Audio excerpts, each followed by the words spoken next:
কিছুটা ঘাটতি, ভিসা জটিলতা, এই যে একটি পরিস্থিতি তৈরি হয়, এর মাঝখানে নরেন্দ্র মোদীর সঙ্গে বাংলাদেশ সরকার প্রধান বা বাংলাদেশের পক্ষ থেকে এর আগেও ইউএন সম্মেলনে বৈঠকের একটি আহ্বান জানানো হয়েছিল, কিন্তু বিমস্টেকেও সেখানেও সাড়া পায়নি। বিমস্টেকেও শুরুর দিকে সাড়া না পেলে অবশেষে আজ বৈঠকটি সম্পন্ন। ডক্টর ইউনূস নরেন্দ্র মোদী বৈঠকে নজিরবিহীন ঘটনা ঘটে গেছে। কি ঘটেছে আপনি শুনলে অবাক হবেন।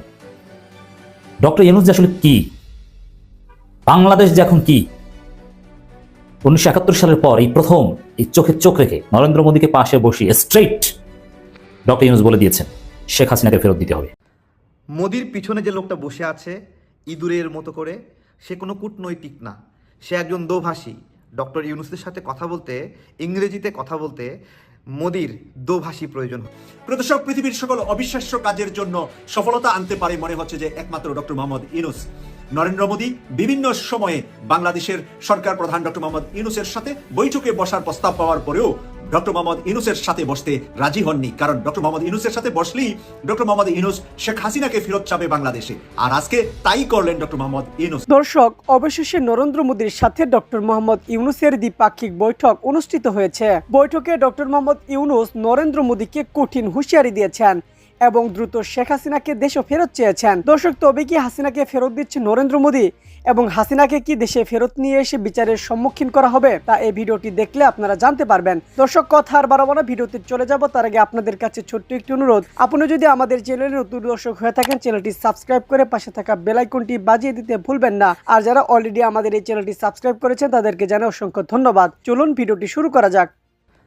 মোদির পিছনে যে লোকটা বসে আছে ইঁদুরের মতো করে, সে কোনো কূটনৈতিক না, সে একজন দোভাষী। ডক্টর ইউনূসের সাথে কথা বলতে, ইংরেজিতে কথা বলতে মোদির দোভাষী প্রয়োজন হচ্ছে। ভারতের দুর্ভাগ্য, বাংলাদেশ এমন একটা সময় এমন একজন নেতা পেয়েছে যেই সময় ভারতের নেতা তার আশেপাশেও অতটুকু না, 100 ভাগের 1 ভাগ যোগ্যতাও রাখে না। রিপাবলিক বাংলায় একবারে বুক ভরে বলেছিলাম যে ডক্টর ইউনূস যেই মানের বিশ্ব নেতা, সেই মানে পৌঁছাতে মোদিকে 100 বার জন্ম নিতে হবে। তখন রিপাবলিক বাংলার ময়ূখের মুখটা ফিউজ হয়ে গিয়েছিল। শুধু রিপাবলিক বাংলা না, আজকে মোদি এবং ডক্টর ইউনূসের মিটিং হলো, ভারতের গণমাধ্যমগুলো মুখে কুলুপ দিয়ে রাখছে, কিছু বলতে পারছে না। আসলে কি আলোচনা হয়েছে আজকে যে বিষয়গুলো আলোচনা হয়েছে, সীমান্তে নাগরিক হত্যা নিয়ে আলোচনা হয়েছে। ভারতের গণমাধ্যম কি লিখবে? বছরের পরে বছর বাংলাদেশের নাগরিকদের কিভাবে হত্যা করা হয়েছে, এই কথাটি ভারতের গণমাধ্যমগুলো কি লিখতে পারবে? আমি জিজ্ঞাসা করছি। নিরীহ মানুষকে হত্যা করেছে, 27 জন শিশু বিএসএফ হত্যা করেছে এই আমাদের সীমান্তে। একজন শিশু, সেও কি বিএসএফকে প্রতিহত করতে গিয়েছিল, যে কারণে তাকে হত্যা করতে হলো? বিএসএফের কাছে জিজ্ঞাসা, নরেন্দ্র মোদীর কাছে জিজ্ঞাসা। এই তথ্যগুলো আমরা বারবার প্রধান উপদেষ্টাকে দিচ্ছিলাম, মেইল করছিলাম, জানাচ্ছিলাম। আমাদের যখন মিটিং হচ্ছিল তখন পরিসংখ্যানগুলো তুলে ধরেছিলাম যে আমাদের গত 16 বছরে 1000-এর উপর বাংলাদেশি নাগরিক হত্যা হয়েছে, যার ডকুমেন্ট হয়েছে মাত্র 600-র মতো, বাকিগুলো আনডকুমেন্টেড। এবং বেশিরভাগ মৃত্যুর ক্ষেত্রে জানাজা নামাজও পড়া হয়নি। তড়িঘড়ি করে শেখ হাসিনার সময়ে পুলিশ আমাদের এই সীমান্তে নিহত নাগরিকদেরকে মাটি চাপা দিত, জানাজা নামাজ পড়তে দিত না, উল্টো নিহতদেরকে চোরা কারবারি বলার চেষ্টা করত। গতকাল বিএসএফ ভুল করে একজন ভারতীয় নাগরিককে গুলি করে হত্যা করেছে। কেমন লাগে? এভাবেই নিয়মিত বাংলাদেশের নাগরিকদেরকে তোমরা হত্যা করছো। নিজের দেশের মানুষ নিজেরাই মারলা। একবার বিবেচনা করো। সীমান্তে অপরাধ সংগঠিত হয় সারা বিশ্বেই। ভারতীয়রা অপরাধ করে, বাংলাদেশিরা অপরাধ করে। প্রত্যেকটা অপরাধের জন্য নির্দিষ্ট শাস্তি আছে, আইন আছে, আন্তর্জাতিক নিয়ম আছে। সেই নিয়ম অনুযায়ী বাংলাদেশের কেউ যদি কোনো ভুল করে তার বিরুদ্ধে ব্যবস্থা নেওয়া হবে, ব্যবস্থা নেবে। কিন্তু এভাবে সীমান্তে পাখির মতো মানুষকে গুলি করে হত্যা কোনোভাবেই প্রশ্রয় দেওয়া যায় না। এছাড়া আলোচিত হয়েছে গঙ্গা পানি চুক্তির মেয়াদ শেষ হয়ে গেছে, সেই বিষয়ে আলোচনা হয়েছে, তিস্তা পানি চুক্তি বিষয়ে। আজকে একটা কথা ভারতীয়দেরকে জিজ্ঞাসা করি, এই যে নদীগুলোর উপরে তোমরা বাঁধ দিয়ে পানিগুলো আটকে দিয়েছ, নিচু দেশের দিকে পানি প্রবাহিত হবে, খুবই স্বাভাবিক। তোমরা যে পানিগুলো আটকায় দিয়ে সারা দেশ সারা বছর ধরে এই পানিগুলো সুবিধা নিলা, যখন পানিটা বেড়ে যাচ্ছে বর্ষাকালে, পানির লোড নিতে পারছে না, তখন এই পানিটা আমাদের উপরে কেন ঠেলে দিচ্ছ? নিজেদেরকে প্রশ্ন করো। আমরা যদি বর্ষার সময় অতিরিক্ত পানির কারণে ক্ষতির ভাগ নিতে পারি, তাহলে শুষ্ক মৌসুমে যেইটুকু পানি আছে সেটুকু পানির কেন ভাগ পাবো না? এই নদীগুলো ভারতে উৎপত্তি হয়েছে এরকম না, এগুলো আন্তর্জাতিক নদী, কমপক্ষে 3টি দেশ থেকে টাচ করেছে এই নদীগুলো। সেই নদীগুলোর পানির হিসাব চাচ্ছি, যেগুলোর উৎপত্তি স্থল ভারতও না, ভারতও ওই নদীগুলোর পানি ভোগ করছে, অন্য দেশ থেকে আসা পানি। সেই পানিগুলোর একটা অংশ, ধরেন 1 বালতি পানি ভারতের কাছে আছে, আন্তর্জাতিক নদীর পানি, ভারতেরও অধিকার আছে, আমাদেরও অধিকার আছে। 1 বালতি পানির মধ্যে 1 গ্লাস তো আমরা ভাগ পেতে পারি। আমরা নিচু দেশে যারা আমরা ক্ষতি বহন করি, ক্ষতির ভাগ বহন করি, 1 গ্লাস পানি তো পেতে পারি। এই বিষয়গুলো ভারতীয়রা বোঝে না। এই না বোঝার কারণে আমাদের দূরত্ব।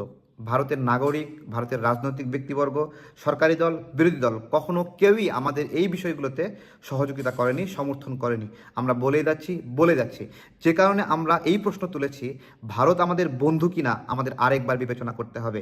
আমরা তো দেখি ভারতের রাজনৈতিক দলগুলোর মধ্যে সরকারি দল, বিরোধী দল সমানভাবে বাংলাদেশের বিরোধিতা করে, বাংলাদেশের অস্তিত্ব তাদের জন্য অস্বস্তির এইরকম একটা ভাব করে। আমিও আপনাদেরকে বলছি, ভারতের যে ভৌগোলিক কাঠামো সেটা যেরকম বাংলাদেশের জন্য অস্বস্তি, বাংলাদেশের ভৌগোলিক কাঠামো ভারতের জন্য অস্বস্তি। এটা আপনারা মনে রাখবেন। প্রত্যেকটা জায়গায় আপনারা যেরকম আমাদের উপর নির্ভরশীল, আমরাও আপনাদের উপর নির্ভরশীল, কিন্তু যেই নিপীড়নটা করছেন সেই নিপীড়ন আর করতে পারবেন না, কারণ আমাদের সাথে আছে বিশ্বমানের একজন নেতা। আমরা আর পিছনে ফিরে তাকাবো না, শুধুই সামনে যাব। অনেকগুলো বিষয়ে আমরা অগ্রগতির সামনে আছি। আমি আপনাদেরকে বলছি, রোহিঙ্গা বিষয়ে আপনারা যে যে ষড়যন্ত্র করেছেন সব কিছু ছিন্ন করা হবে। ডক্টর ইউনূস স্যারের সহযোগিতায় আমরা সকল রাজনৈতিক দল মিলে এই সহযোগিতা করব। যতদিন উনি দায়িত্বে আছেন আমরা সর্বোচ্চভাবে শক্তি দিয়ে সহযোগিতা করব। এবং বাংলাদেশের নাগরিকরা এতদিন পরে ভাবছে তাদের মনের মতো একজন ব্যক্তিকে নেতা হিসেবে পেয়েছে। আজকে জাস্ট মোদি এবং ডক্টর ইউনূসের যোগ্যতার কাঠামো দেখেন। মোদিকে একজন দোভাষী নিয়ে ডক্টর ইউনূসের পাশে কথা বলতে হচ্ছে, স্বাধীনভাবে ইংরেজিতে সে নিজের মনের ভাবটা প্রকাশ করতে পারছে না। এটাই হলো মোদি। নরেন্দ্র মোদী বৈঠকে নজিরবিহীন ঘটনা ঘটে গেছে। কি ঘটেছে আপনি শুনলে অবাক হবেন। ডক্টর ইউনূস যে আসলে কি, বাংলাদেশ যে এখন কি, 1971 সালের পর এই প্রথম এই চোখে চোখ রেখে নরেন্দ্র মোদীকে পাশে বসিয়ে স্ট্রেইট ডক্টর ইউনূস বলে দিয়েছেন শেখ হাসিনাকে ফেরত দিতে হবে, সীমান্ত হত্যা বন্ধ করতে হবে, কোনো ফাজলামি চলবে না। মোদী নাকি নিমরাজি, শেখ হাসিনাকে ফেরত দিতে হবে। কি করবে? না না দিব না। এই সাহস, এটা বলা সাহস এবং নৈতিক কোনো অধিকার, কোনো যুক্তি, কোনো আইন, কোনো স্ট্যান্ডার্ডে নেই। অতএব মোদীর সাথে বৈঠকের সবচেয়ে বড় ঘটনা হচ্ছে, এই বৈঠক অনুষ্ঠিত হওয়াটাই একটা বড় ঘটনা। আরো ঘটনা হচ্ছে যে শেখ হাসিনাকে ফেরত দিতে হবে প্রথম বৈঠকে ডক্টর ইউনূস বলতে পেরেছেন। অতএব ডক্টর ইউনূস যে আসলে কি, আমি মনে করি যে ডক্টর ইউনূসের জায়গায় অন্য জেগেও থাকলে বাংলাদেশের জনগণ প্রত্যেকদিন যদি সকাল সন্ধ্যা শেখ হাসিনাকে ভারতের কাছে ফেরত চাওয়ার দাবিতে বিক্ষোভ করতো, তারপরও নরেন্দ্র মোদীর সাথে সাইডলাইনে অল্প সময়ের জন্য এই সামান্য বৈঠকে যে শেখ হাসিনাকে ফেরত চাওয়ার মতো ঘটনাটা ঘটাতে পারতেন না। প্রফেসর ইউনূস ডিড দ্যাট, তিনি সেটা পেরেছেন এবং শেখ হাসিনাকে ফেরত চেয়েছেন। সীমান্ত হত্যার বিরুদ্ধে বলেছেন, অকল্পনীয় ঘটনা ঘটে গিয়েছে দর্শক, যেটা কল্পনাও করতে পারি আমরা। আমরা অনেকে ভেবেছিলাম হ্যাঁ বৈঠক হবে হয়তো কিছুক্ষণের জন্য, কিন্তু এইভাবে বৈঠক হবে, ডক্টর ইউনূস এভাবে সুপ্রিমেসি দেখাবেন, এভাবে ডমিনেট করবেন, এটা কিন্তু কল্পনাও করতে পারি। অকল্পনীয় ঘটনা দর্শক। আরো নানান স্বার্থ সংশ্লিষ্ট বিষয়ে বৈঠক হয়েছে। Chief adviser professor Mohammad Yunus is presenting a photograph to prime minister Narendra Modi during their bilateral meeting in Bangkok on Friday. একটা ফটোগ্রাফ যেটা ডক্টর ইউনূস পেয়েছিলেন, নরেন্দ্র মোদী যেটা সম্বোধন দিয়েছিলেন 102তম ইন্ডিয়ান সায়েন্স কংগ্রেস, যেটা মুম্বাইতে 2015 সালে অনুষ্ঠিত হয়েছে। আর এই ছবিটা দেওয়া, এটা প্রফেসর ইউনূসের একটা তড়িৎ ডিসিশন, কিছু একটা দিচ্ছেন, মোদীর মুখ থেকে হাসি বের করেছেন, হ্যান্ডশেকের ধরনের এগুলো নিয়ে নানান আলোচনা করেছি দর্শক। শেখ হাসিনাকে ফেরত চাওয়া, এটা একটা অবাক করা ঘটনা। শেখ হাসিনাকে ফেরত চেয়েছেন, ঘটনা ঘটে গেছে। ব্যাংককের বিমস্টেক সম্মেলনের ফাঁকে বাংলাদেশের প্রধান উপদেষ্টা ডক্টর মোহাম্মদ ইউনূস ও ভারতের প্রধানমন্ত্রী নরেন্দ্র মোদী আধা ঘন্টার বেশি সময় ধরে দ্বিপাক্ষিক বৈঠক করেছেন। দেখেন, এটা আর একটা নজিরবিহীন ঘটনা। সাধারণত সাইডলাইনে কোনো একটা সামিটের বা কনফারেন্সের সাইডলাইন বৈঠক 10 মিনিটের বেশি, 15 মিনিটের বেশি হয় না, কিন্তু প্রফেসর ইউনূসের ক্ষেত্রে ব্যতিক্রম, আধা ঘন্টার বেশি হয়েছে। আপনি চিন্তা করেন, মানে ডক্টর ইউনূসের জন্য সারা পৃথিবীর বিধানই উল্টে যাচ্ছে। এই যে জো বাইডেন রীতি লঙ্ঘন করে জাতিসংঘ সাধারণ পরিষদ অধিবেশনের ফাঁকে ডক্টর ইউনূসের সাথে বসেছেন, আর এই যে মোদী বসবে না বসতে বাধ্য হয়েছে, তাও আবার আধা ঘন্টার বেশি। অথচ এটা 5-7 মিনিট 8 মিনিট এরকম হয় এভারেজ। খুব আছে, 2-1টা ঘটনা আছে যে সাইডলাইন বৈঠক আধা ঘন্টা, কিন্তু রেয়ার। তো সেই রেয়ার ঘটনা ডক্টর ইউনূসের সাথে করেছে। বৈঠকে বাংলাদেশের পক্ষ থেকে শেখ হাসিনা প্রত্যর্পণ সহ বিভিন্ন স্বার্থ সংশ্লিষ্ট বিষয় তুলে ধরা হয়। এখন এইটার একটা বড় ইম্প্যাক্ট পড়বে, মানে শেখ হাসিনার দিন শেষ। শেখ হাসিনাকে এখন কি করবে মোদী বুঝতে পারছে না। অনেকে বলছে শেখ হাসিনা এখন ভারতে অনেকটা বন্দি জীবনের মতো পার করছেন। তো এখন বন্দি জীবন এতদিন না থাকলে এখন অনেকটা সেরকম, ভারতে বসে বাংলাদেশ বিরোধী তৎপরতা চালাতে পারবে না। এবং এর মধ্য দিয়ে বিএনপিও হতাশ, সেটা আলাদা আলোচনা করবো। বৈঠকে বাংলাদেশের পক্ষ থেকে শেখ হাসিনাকে বিভিন্ন বিষয় তুলে প্রধান উপদেষ্টা প্রেস সচিব শফিকুল আলম তথ্য দেন। শফিকুল আলম বলেন, বাংলাদেশ ও ভারতের দুই দেশের সরকার প্রধানের মধ্যে অনুষ্ঠিত বৈঠকটি অত্যন্ত গঠনমূলক ও ফলপ্রসূ হয়েছে। আমাদের সঙ্গে পারস্পরিক স্বার্থ সংশ্লিষ্ট সব বিষয়ে আলোচনা হয়েছে। দেখেন, গঠনমূলক ও ফলপ্রসূ হয়েছে, শুধু বৈঠক হয়েছে তা না, বৈঠক সফল হয়েছে। ভারতের মিডিয়াগুলোতে আমি খুব দ্রুত একটু খুঁজলাম, যেহেতু বৈঠকের অল্প সময় পরে আমরা বক্তব্য দিচ্ছি। সেখানেও বিভিন্ন মিডিয়া এই বৈঠকে ইতিবাচকভাবে দেখা হচ্ছে এবং এফেক্টিভ হিসেবে দেখা হচ্ছে, এবং ভারত সরকারের পক্ষ থেকে দু এক জায়গায় দু একটা কথা বলা হয়েছে, তারও ইফেক্টিভ বলছে। অতএব নতুন অধ্যায়, ভারতের ষড়যন্ত্র বন্ধ করার, ষড়যন্ত্রের বিরুদ্ধে ডক্টর ইউনূসের মেডিসিনের নতুন মাত্রা, নতুন ডোজ। প্রেস সচিব বলেন, শেখ হাসিনা প্রত্যার্পণ এবং ভারতের বসে উনি যে উস্কানিমূলক বক্তব্য দিচ্ছেন, এসব বিষয়ে বৈঠকে তুলে ধরা হয়েছে। দেখেন, মানে আওয়ামী লীগের লোকজন এমন একটা ভাব নিয়েছে এতদিন যে না, ভারত তো আমাদের দেশ, আমরা যা ইচ্ছা তা করবো, কিছু না, ওটা ডক্টর ইউনূস কিছু বলতে পারে না, বললো ভারত কিছু শুনবে না। কিন্তু কি করেছে, প্রফেসর ইউনূস স্পষ্ট বলেছেন যে শেখ হাসিনা উস্কানিমূলক কাজ করছে, এগুলো বন্ধ করাতে হবে। এবং তখন মোদী কি বলেছে জানেন? যতটুকু জানতে পেরেছে যে মোদী নাকি নিমরাজি, ঠিক আছে, না এটা করতে দেওয়া হবে না, এরকম একটা ইঙ্গিত দিয়েছেন। অতএব এটা সফল। এছাড়া সীমান্ত হত্যা, তিস্তা নদীর পানি বন্টন সহ পারস্পরিক স্বার্থ সংশ্লিষ্ট বিভিন্ন বিষয়ে ফলপ্রসূ আলোচনা হয়েছে। সেখানে প্রত্যার্পণ ও বাংলাদেশ অন্যান্য বিষয় তুলে ধরেছে। এসব বিষয়ে ভারত কি ধরনের প্রতিক্রিয়া দেখে সে সম্পর্কে এখন কিছু জানা যায় না। তবে ভারতের বিভিন্ন মিডিয়া জেস্টার, রিয়াকশন বা যতটুকু ভিডিও বা ইমেজ এসেছে সেগুলো দেখে নিমরাজি এতটুকু শব্দ আমরা জানতে পেরেছি যে না, শেখ হাসিনা ফেরত দিতে বাধ্য হবে। আর ফেরত না দিলেও, ফেরত যদি নাও দেয়, ভারত থেকে হয়তো অন্য কোথাও পাঠিয়ে দেওয়া কিংবা ডক্টর ইউনূসের সাথে একটা আন্ডারস্ট্যান্ডিং এর ভিত্তিতে শেখ হাসিনাকে ভারতে চুপ করিয়ে রাখা বা বন্দী জীবনের মতো রাখার একটা ব্যবস্থা হতে পারে। ছাত্রজনতা আন্দোলনের মুখে গত বছরের 5 আগস্ট বাংলাদেশ ছেড়ে ভারতে পালিয়ে যান শেখ হাসিনা। শুরুতে ভারতের ধারণা ছিল এটি একটা স্টপ ওভার, তার মেয়াদ বড়জোর 6-7 ঘন্টা। সেই ভুল ভাঙতে অবশ্য দিল্লি সময় লাগেনি, প্রায় 8 মাস হতে চলল, শেখ হাসিনাকে এখনো পাঠানো সম্ভব হয়নি তৃতীয় কোনো দেশে, এবং রাষ্ট্রীয় অতিথি হিসেবে তিনি আজও ভারতে অবস্থান করছেন। তো এখন এই রাষ্ট্রীয় অতিথি হিসেবে এইভাবে রাখা, এটারও একটা সমাপ্তি হয়তো ডক্টর ইউনূসের সাথে বৈঠকে ঘটবে। শেখ হাসিনাকে হয়তো মধ্যপ্রাচ্যের কোনো দেশে পাঠিয়ে দিতে পারবে, অথবা ভারতে বন্দী জীবন দিতে পারবে। বন্দী বলতে ওইরকম জেল না যে রাজনৈতিক কোনো কার্যক্রম করা যাবে না। এটা আওয়ামী লীগ মহলে কান্নাকাটি শুরু হয়েছে যে মোদী ইউনূস বৈঠক হয়েছে। অন্তর্বর্তী সরকারের দায়িত্ব গ্রহণের পর এই প্রথমবারের মতো অধ্যাপক ইউনূসের সঙ্গে ভারতের প্রধানমন্ত্রী বৈঠক হলো। এর সঙ্গে বিমস্টেক সম্মেলন নৈশভোজে 2 নেতার সাক্ষাৎ এবং তার কুশলাদি বিনিময় করেন। কয়েক দফায় এই দুজনের সাথে দেখা হয়েছে। নৈশভোজে উভয় নেতাকে বেশ কিছু সময় ঘনিষ্ঠভাবে কথা বলতে দেখা গেছে, এবং আনুষ্ঠানিক বৈঠকের ছাড়াও আরো নানান বৈঠক হয়েছে। অতএব ডক্টর ইউনূস 5 বছরের জন্য টিকে যাচ্ছেন বলে মনে হচ্ছে। শেখ হাসিনার দিন শেষ। এর জন্য দেখবেন কিছু ন্যারেটিভ সামনে আসছে। অনেকে হতাশ হয়ে নানান প্রশ্ন তুলছে যে ঢাকা না দিল্লি, ঢাকা ঢাকা, এই স্লোগান এখন কোথায়? এই কথাগুলো, এই প্রশ্নগুলো মোদী ইউনূস বৈঠকের পর কারা তুলছে জানেন? এরা আওয়ামী লীগ কিংবা আফসোস লীগ। এবং কেউ বলছে যে হাসিনার সাথে বৈঠক করলে হারাম আর ইউনূসের সাথে বৈঠক করলে আরাম।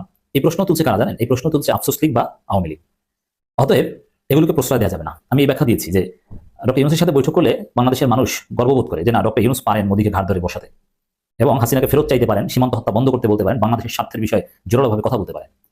প্রদর্শক, পৃথিবীর সকল অবিশ্বাস্য কাজের জন্য সফলতা আনতে পারে মনে হচ্ছে যে একমাত্র ডক্টর মোহাম্মদ ইউনূস। নরেন্দ্র মোদী বিভিন্ন সময়ে বাংলাদেশের সরকার প্রধান ডক্টর মোহাম্মদ ইউনূসের সাথে বৈঠকে বসার প্রস্তাব পাওয়ার পরেও ডক্টর মোহাম্মদ ইউনূসের সাথে বসতে রাজি হননি। কারণ ডক্টর মোহাম্মদ ইউনূসের সাথে বসলেই ডক্টর মোহাম্মদ ইউনূস শেখ হাসিনাকে ফেরত চাবে বাংলাদেশে। আর আজকে তাই করলেন ডক্টর মোহাম্মদ ইউনূস।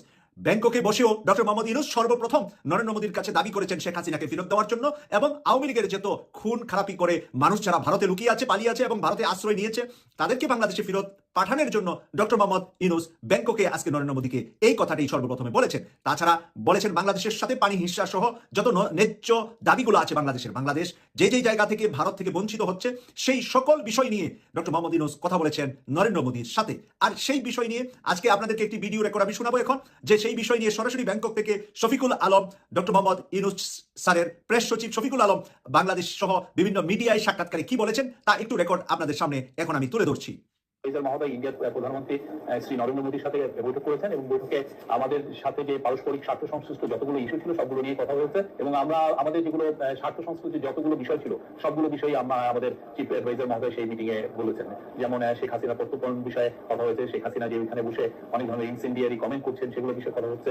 তারপরে বর্ডার কিলিং নিয়ে কথা হয়েছে, আমাদের দুই দেশের মধ্যে যে গাঞ্জেস ওয়াটার ট্রিটিটা আপনি জানেন যে নতুন করে এটা এক্সপায়ার হয়েছে, নতুন করে ট্রিটিটা হওয়ার আবার কথা হচ্ছে, এবং তিস্তা ওয়াটার, সবগুলো নিয়ে কথা হচ্ছে। আমি বলবো যে মিটিংটা খুবই কনস্ট্রাকটিভ, প্রোডাক্টিভ, এবং আপনারা শফিকুল আলমের মুখ থেকে একেবারে সরাসরি উনি যেখানে মিটিংটি হয়েছে সেখান থেকে বাংলাদেশ সহ বিভিন্ন দেশের মিডিয়ার সামনে যে কথাগুলো বলেছেন, কথাগুলো সরাসরি শুনতে পেয়েছেন। এবং এই সরাসরি কথা থেকে আমরা বুঝতে পারলাম যে ডক্টর মোহাম্মদ ইউনূস স্যার কোনো কিছু বাদ রাখেন নাই। বাংলাদেশের স্বার্থে সংশ্লিষ্ট যতগুলো বিষয় আছে, ভারতের সাথে দ্বন্দ্ব যতগুলো বিষয় আছে, শেখ হাসিনা ওখানে বসে বসে হচ্ছে মানে লেকচারগুলো দিচ্ছে, বিভিন্ন ভিডিও বার্তা দিচ্ছে, সেই ভিডিও বার্তাগুলো তিনি তুলে ধরেছেন। এবং নরেন্দ্র মোদী আজকে যে শিক্ষা পেয়েছেন ডক্টর মোহাম্মদ ইউনূসের কাছ থেকে, তার রাজনৈতিক জীবনে এমন শিক্ষা হয়তো বা আর কোথাও থেকে পাওয়ার সৌভাগ্য হয় নাই। কারণ ডক্টর মোহাম্মদ ইউনূসের মতন লোকের কাছে রাজনীতি, অর্থনীতি এবং সমাজনীতি শেখার জন্য পশ্চিমা বিশ্ব সহ বিশ্বের বিভিন্ন দেশের উচ্চশিক্ষিত মানুষেরা চেষ্টা করে ওনাকে আমন্ত্রণ জানিয়ে বিভিন্ন সেমিনারে, বিভিন্ন বিশ্ববিদ্যালয়ের অনুষ্ঠানে কথা শোনার জন্য, লেকচার শোনার জন্য। আর নরেন্দ্র মোদীর মতন 4 দোকানের মালিক খুবই কম মানুষ ডক্টর মোহাম্মদ ইউনূসকে এর আগে কথা শোনার সুযোগ পেয়েছেন। তাই আজকে গোটা বাংলাদেশ থেকে নয়, সারা বিশ্ব থেকে ডক্টর মোহাম্মদ ইউনূসের। দর্শক, সম্পূর্ণ ভিডিওটি দেখলেন, আশা করি বিষয়টি বুঝতে পেরেছেন। এই নিয়ে আপনার গুরুত্বপূর্ণ মন্তব্যটি অবশ্যই কমেন্ট বক্সে জানিয়ে দিবেন। ধন্যবাদ।